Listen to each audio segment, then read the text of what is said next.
শ্রমিকদের মজুরি বাড়লো। দক্ষ অর্ধ দক্ষ শ্রমিকদের মজুরি বাড়লো।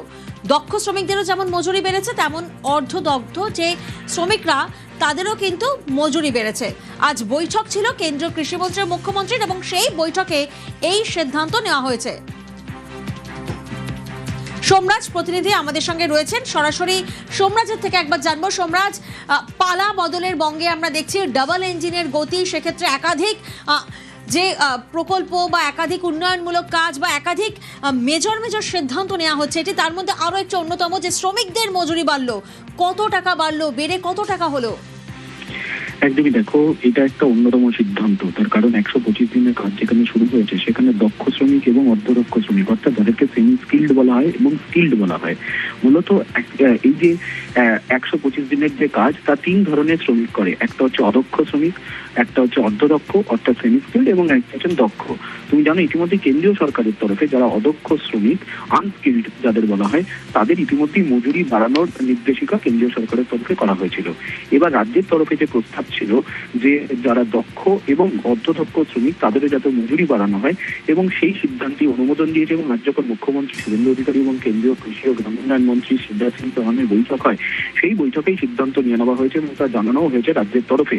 এবং যেখানে দেখা যাচ্ছে যে দক্ষ শ্রমিকদের যে দৈনিক মজুরি 520 টাকা ছিল, সেটা বাড়িয়ে 600 টাকা করা হলো, এবং অর্ধদক্ষ অর্থাৎ সেমি স্কিল যারা লেবার রয়েছেন তাদের দৈনিক মজুরি 390 টাকা ছিল, যা বাড়িয়ে 450 টাকা করা হয়েছে।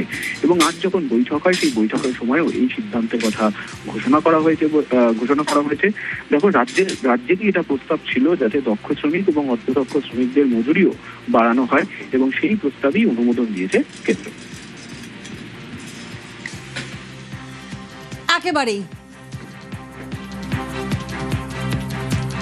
দক্ষ শ্রমিকদের মজুরি ছিল 520 টাকা, এবং আপনাদেরকে জানাবো অর্ধদক্ষ শ্রমিকদের মজুরি বেড়ে 450 টাকা, অর্থাৎ 125 দিনে শ্রমিকদের মজুরি বাড়লো।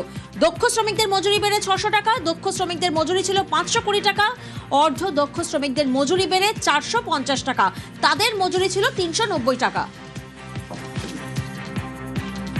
125 দিনের কাজ, ইতিমধ্যে 2,56,00,000 কার্ড, জব কার্ড চিহ্নিত হয়েছেন।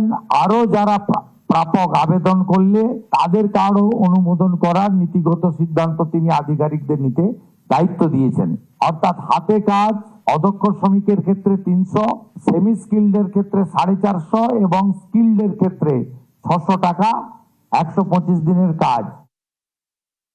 विकसित भारत बिना पश्चिम बंगाल के विकसित हुए नहीं बन सकता।